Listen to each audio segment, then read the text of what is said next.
लगता है भगवान इन दिनों बेगुनाह सुशांत को तड़पाने वाले सलमान खान को सबक सिखाने के मूड में है। उसे भी अपने पापों की सजा के तौर पर डराने तड़पाने के मूड में है। कहते हैं ना दोस्तों, हर किसी को किसी न किसी रूप में अपने कर्मों का हिसाब तो चुकाना ही पड़ता है। अब आप सभी ये तो जानते ही होंगे कि 14 अप्रैल की सुबह सुबह सलमान के घर गैलेक्सी में फायरिंग हुई थी, जिसे सलमान के लिए वार्निंग बताया जा रहा था। मगर अब जो अपडेट निकल कर आ रही है वो बेहद डराने वाली है। दरअसल उस दिन सलमान के घर पर जो फायरिंग हुई वो सिर्फ दीवारों या रेलिंग पर होने वाली फायरिंग नहीं थी। उस दिन वो शूटर सलमान को वहां उड़ाने के इरादे से ही पहुंचे थे। सलमान पर ही वो गोलियां चलनी थी। सलमान को खत्म करने के इरादे से आए थे।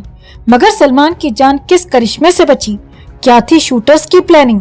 किस तरह ईद के दिन ही सलमान को इस दुनिया से रुखसत करने की हो चुकी थी साजिश? आपको दिखाते हैं, बताते हैं सब। आप भी इस खबर को ज्यादा से ज्यादा लाइक और शेयर कर अपना प्यार और सपोर्ट दिखाएं और कमेंट में इसे लेकर आप भी अपनी बात, अपनी राय जरूर रखें। चैनल के साथ जुड़कर चैनल को सब्सक्राइब कर हमारी आवाज बने। तो सलमान खान के गैलेक्सी अपार्टमेंट के मामले में पुलिस ने पूरा कच्चा चिट्ठा खोल दिया है। ये शूटर्स कब से सलमान के घर पर फायरिंग करने की प्लानिंग कर रहे थे। वैसे आपको बता दें कि पुलिस ने कोर्ट में बताया है कि फायरिंग सलमान के घर पर करने की नहीं थी, सलमान को मारने की ही थी। सलमान को मारने की ये तैयारी पिछले कई महीनों से चल रही थी। इन शूटर्स ने सलमान की बिल्डिंग पर चाहे 14 अप्रैल को अटैक किया हो, लेकिन 28 फरवरी से इन्होंने सलमान पर नजर रखी हुई थी और सलमान के फार्म हाउस के 10 किलोमीटर के एरिया में ही ये लोग रह रहे थे। पुलिस ने बताया कि 28 फरवरी को ये दोनों शूटर्स बिहार के चंपारण से मुंबई पहुंचे। यहाँ पर आकर पनवेल, जहाँ पर सलमान का फार्म हाउस है, उससे 10 किलोमीटर दूर उन्होंने एक चौल में एक कमरा लिया। ये कमरा इन्होंने किराए पर लिया। 10,000 इसके लिए डिपॉजिट दिया। 3,000 रुपए इसका रेंट था। कुछ दिन यहीं रुकने के बाद ये दोनों 18 मार्च को फिर से बिहार गए होली मनाने के लिए और उसके बाद वापस लौटे 1 अप्रैल को। इसके बाद इन शूटर्स ने एक सेकेंड हैंड बाइक ली। ये बाइक 24,000 में ली नवी मुंबई से और इसी बाइक से इन दोनों ने सलमान खान को ट्रैक करना शुरू किया। सलमान खान के आने जाने का पैटर्न, ट्रैफिक का पैटर्न, कब सलमान आता है, कब जाता है और कितनी क्या सिक्योरिटी है, ये नजर इन्होंने सलमान के पनवेल फार्म हाउस पर भी रखी और सलमान खान के गैलेक्सी अपार्टमेंट पर भी रखी। इन शूटर्स का प्लान था कि ईद के दिन ही ये सलमान खान को शूट करेंगे। ईद की एक रात पहले इन शूटर्स ने ट्रैफिक का पैटर्न देखा। बांद्रा में आसपास मेन रोड तक जाने का कौन सा रास्ता है, ये सारी चीजें चेक करने के बाद प्लान था कि ईद के दिन ही सलमान को शूट करेंगे। लेकिन जैसी भगदड़ ईद के दिन बनी थी, उस दिन शूटर्स ने अपना प्लान कैंसिल कर दिया क्योंकि क्राउड की वजह से उनका प्लान फेल हो गया। यानी कि कह सकते हैं कि सलमान खान के फैंस ने ही उसकी जान बचाई है।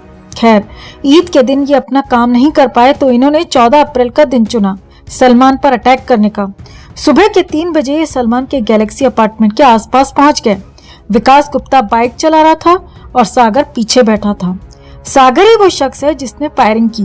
पहली गोली इन्होंने सलमान की बालकनी पर चलाई, दूसरी गोली इन्होंने सलमान की बालकनी की रेलिंग पर चलाई, तीसरी गोली बिल्डिंग के फर्स्ट फ्लोर पर लगी, चौथी गोली बिल्डिंग के सेकंड फ्लोर पर लगी और एक जिंदा बुलेट पुलिस को वहां से बरामद हुई। ये दोनों गैलेक्सी अपार्टमेंट पर फायर करने के बाद माउंट मैरी चर्च पहुंचे, जहां पर इन्होंने अपनी बाइक को छोड़ दिया। पुलिस ने 500 सीसीटीवी कैमरास ट्रैक किए, तब जाकर पता चला कि इन्होंने बाइक को माउंट मैरी के बाहर ही छोड़ दिया। माउंट मैरी चर्च से इन दोनों शूटर्स ने रिक्शा लिया। रिक्शा से बांद्रा स्टेशन पहुंचे, वहां से लोकल पकड़ी और सांता क्रूज तक पहुंचे। सांता क्रूज उतरकर फिर उन्होंने रिक्शा ली, वहां से बकोला गए और हाईवे पकड़ा। हाईवे से इन्होंने फिर एक रिक्शा लिया, वहां से मीरा रोड गए। मीरा रोड से इन्होंने फिर एक कार रेंट की और कार से ये दोनों सूरत भाग निकले। सूरत से इन्होंने एक लोकल बस ली और वहां से ये कच्छ भुज की तरफ निकले, अलग अलग बसेस चेंज करके। सूरत से निकलते वक्त इन दोनों ने हथियार को नदी में फेंक दिया। यानी कि रास्ते बदले, गाड़ियां बदली, पुलिस को और प्रशासन को पूरी तरह गुमराह करने का काम किया। प्लानिंग अच्छी खासी थी भाग निकलने की। अब सवाल उठता है कि इतनी जबरदस्त प्लानिंग के बाद भी पुलिस ने इन दोनों को ट्रेस कैसे किया? तो जो बाइक इन्होंने माउंट मैरी चर्च के बाहर छोड़ी थी, उस बाइक के नंबर पुलिस को मिले। नंबर से ओनर तक पहुंची। ओनर ने बताया कि उस बाइक को तो मैंने एक एजेंट को बेच दिया था। पुलिस फिर एजेंट के पास गई। एजेंट से जब पुलिस ने पूछा कि बाइक तुमने किसे दी, तो जिसे बाइक सेल हुई उसके डॉक्यूमेंट्स उस एजेंट ने पुलिस को बताए, जिसमें एक रेंट एग्रीमेंट था जो पनवेल का था। इन शूटर्स ने पनवेल में जहां पर रेंट पर रूम लिया था उसी का रेंट एग्रीमेंट इन्होंने बाइक खरीदने के लिए दिया था और यहाँ से ये गुत्थी सुलझती चली गई और फाइनली पुलिस ने इन दोनों शूटर्स को ट्रेस किया। इन्हें अरेस्ट किया गया और सूरत से फ्लाइट द्वारा इन्हें मुंबई लाया गया। कोर्ट में प्रोड्यूस किया गया जहाँ पर पुलिस ने ये स्टेटमेंट दिया है कि इन दोनों शूटर्स का प्लान सलमान को मारने का ही था। हालांकि इनका प्लान ईद की वजह से फेल हो गया, फैंस की बदौलत ये बच गया और बताया जा रहा है कि अभी 10 दिन तक इन शूटर्स से पुलिस और भी चीजें बाहर निकलवाएगी। तो इस पूरे अपडेट पर आपका क्या कहना है दोस्तों? कमेंट में से लेकर आप भी अपनी बात, अपनी राय जरूर रखिए और वीडियो को ज्यादा से ज्यादा लाइक और शेयर कर अपना प्यार और सपोर्ट भी जरूर दिखाएं। तो ये तो आप सभी जानते होंगे कि बॉलीवुड सुपरस्टार सलमान खान के घर गैलेक्सी अपार्टमेंट के बाहर 14 अप्रैल की सुबह सुबह करीब 5 बजे के आसपास फायरिंग की गई।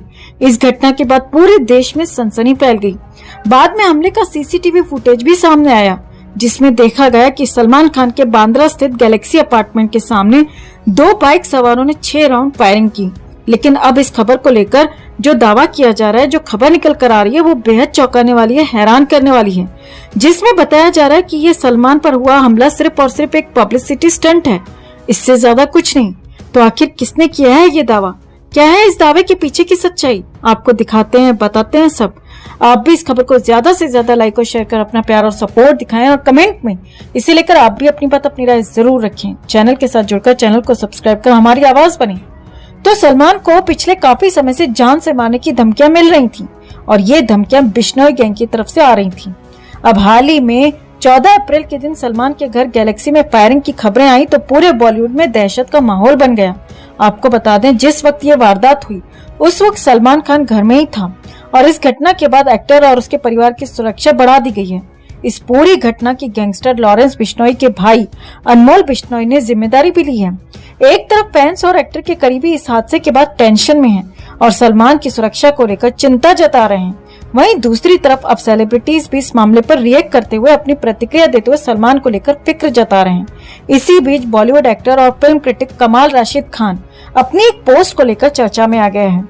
केआरके ने ट्वीट करते हुए सलमान खान पर निशाना साधा है। कमाल राशिद खान ने ये ट्वीट करते हुए लिखा कि ये सब सल्लू का ड्रामा है। सल्लू भारत का सबसे बड़ा गैंगस्टर है और बाकी सभी गैंगस्टर उसके लिए काम करते हैं। उन्होंने सुबह 5 बजे हवा में गोली क्यों चलाई जब सभी लोग सो रहे थे? पब्लिसिटी और हमदर्दी पाने के लिए उसी ने ये सब इंतजाम किया होगा, क्योंकि वो जानता है कि मैं ये खुलासा करने जा रहा हूँ कि उसने सुशांत सिंह के साथ क्या किया। आपको बता दें दोस्तों कि इससे पहले भी कई बार केआरके ये दावा कर चुका है कि सुशांत के साथ जो कुछ हुआ उसमें सलमान का बहुत बड़ा हाथ रहा है, बहुत बड़ा इन्वॉल्वमेंट रहा है। वहीं केआरके ने अपने अगले ट्वीट में लिखा कि सलीम खान साहब एक ईमानदार आदमी हैं, तो वो सच कह रहे हैं कि ये एक पब्लिसिटी स्टंट ही है। बता दें कि सलीम खान ने इस घटना को लेकर CNN न्यूज 18 को कहा कि परेशान होने की बात नहीं है, वो बस पब्लिसिटी चाहते हैं। वो यानी उनका मतलब था यानी गैंगस्टर्स।